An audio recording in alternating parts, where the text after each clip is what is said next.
Hello everyone, welcome, my name is Phoenix and this is the Consumer's Guide to Video Games. Ready or Not, 2023, Void Interactive. Ready or Not is a first-person tactical shooter game. Taking place in the city of Los Sueños, the player takes control of a SWAT commander known as Judge.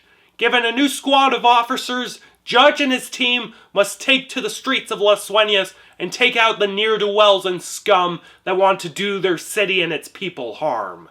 A game that has caused controversy and a game that has captured gamers' attention, Ready or Not has truly earned that attention. But how does it stack up as a gaming experience? Let's get into this one and find out. The controversy that surrounds this game is due to the developers taking inspiration from very real tragedies for their levels. On top of handling subjects such as human trafficking, pedophilia, drugs, and so on, certain levels used real-world events as blueprints. The level Elephant was modeled specifically after the Columbine Massacre. The level Neon Tomb was very directly inspired by the Pulse nightclub shooting. Each mission takes a very realistic and very direct approach in how it handles its situation. While some might find this distasteful, I found it mesmerizing. From an artistic standpoint, the two levels I just mentioned, Elephant and Neon Tomb, were some of the most harrowing and frightening pieces of gaming I have ever encountered. And it takes true balls and conviction as an artist to put that sort of work out into the world. In Ready or Not, the default order of the missions is based on difficulty. So if you're not quite paying attention, all the levels seem disconnected with the exception of some recurring names and characters. But if you play the missions in the order in which they happen in-universe, you are treated to quite a sprawling thriller. Judge's team takes down terrorist cells, human traffickers, all of whom are connected to a vast government conspiracy in which you are involved. To discover all these details, one must master the game and find every bit of evidence in every level. Like many great games, it makes you earn its world and its story. To create the enormously heavy feeling this world and this story produces, every other element of this game works in service to that. The gameplay is similar to a game like SWAT 4. It is what is known as a simulator. Realism is its goal. Guns handled like they would in real life, and your HUD is super minimal. There's health meters for you and your team, and that's it. You have to navigate the area of the level based on info you got beforehand, as well as using your senses. Since realism is the goal, the difficulty balancing can be purposely unforgiving. When you get shot up, you're dying in a few shots or less.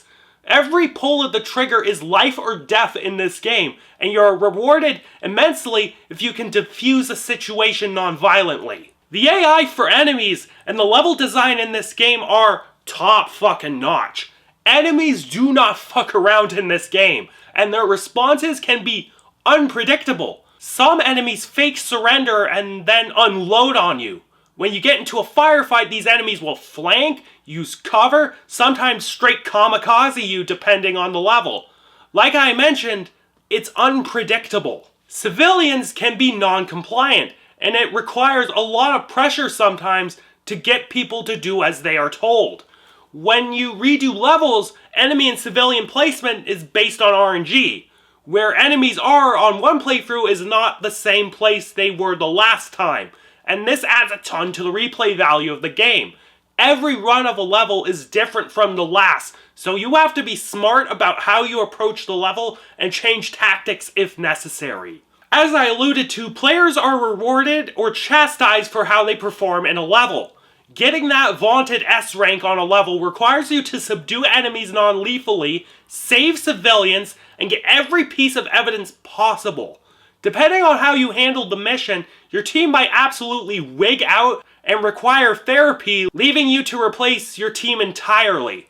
On some levels, keeping things clean and keeping your squad on the up and up, that's easier said than done. But when you are kicking ass in this game, you get all sorts of goodies. Gear, costumes, but more importantly, unlocking special perks that upgrade your squad.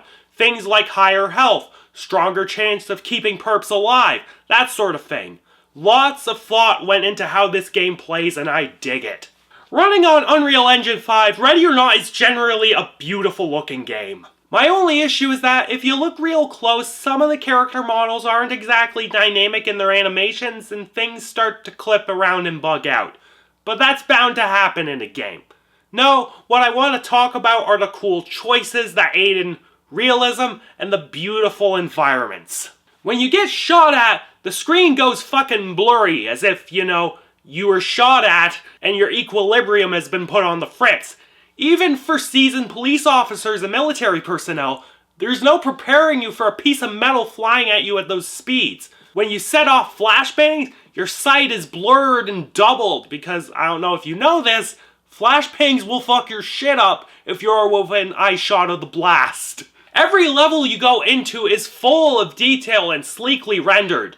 While these levels can be relatively boxed in locations, these levels can feel sprawling due to a lack of HUD and the first-person perspective. The Coyote Camp, the nightclub, the Cult Vineyard, this team came up with some creative locations for these raids and turned them into memorable locales. The things you see in each level aid in building the world or emphasizing the bleakness and severity of the situation. Booting up Neon Tomb and seeing piles of corpses riddling the entrance to the club is a hell of a way to start a video game level. Audio in general is such a big part of why this game works. The score is minimal and barely used, but is clever in its composition. The first level has this bouncy little bass riff, and it lulls you into a false sense of security. It sounds like corny cop show music. But after that, most levels are left in deafening silence.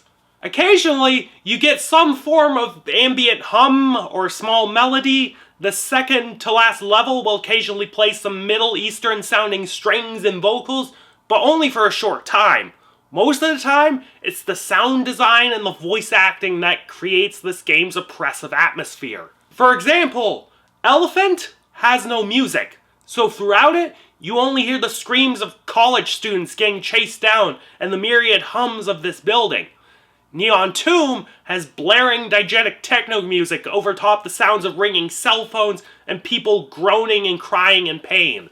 After completing the final level, you are transported back to the cop shop and there is a whole fucking riot going on outside, and it makes you feel like you've stepped into the end times. Like, fucking people are chanting, shots are firing, like it's insane.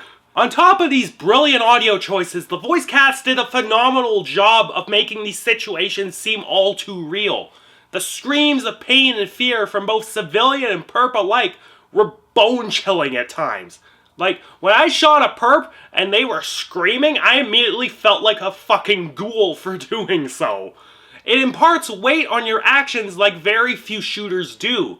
The aggressive and hostile conversations you have with civilians can tell a whole story about how police are perceived not only in the game's world, but in ours as well. Simply put, Ready or Not is a phenomenal experience. The team at Void Interactive chose to eschew political correctness and or good taste and craft something challenging in both gameplay and narrative. A supremely hard game in single player and probably in multiplayer as well. Like, every time you enter these levels, you never know what you'll encounter. Much like real life, these officers you play as are dealing with the worst of the worst, and their every decision has severe ramifications. Void Interactive crafted levels that impart a sense of stakes, consequence, and dread that outshines even the scariest of horror games. Its audio, its visuals, its design choices create one of the most immersive and unsettling experiences ever. Ready or Not is often cited as being one of the scariest non-horror games ever, and I don't disagree. It's one of the best shooters I have played in recent times, and I look forward to revisiting it more, both solo and with the lads, to uncover its secrets. If you're looking for a challenging experience both alone or with a team, and you can stomach the subject matter, Ready or Not is a must-buy for shooter fans and gamers in general. Highly recommended. And I am feeling a 9.5 out of 10 on this one. We'll see where it lands on repeat playthroughs and playing multiplayer with the boys. Like, this might be a 10 on replay. We'll see down the road. Catch you later, guys.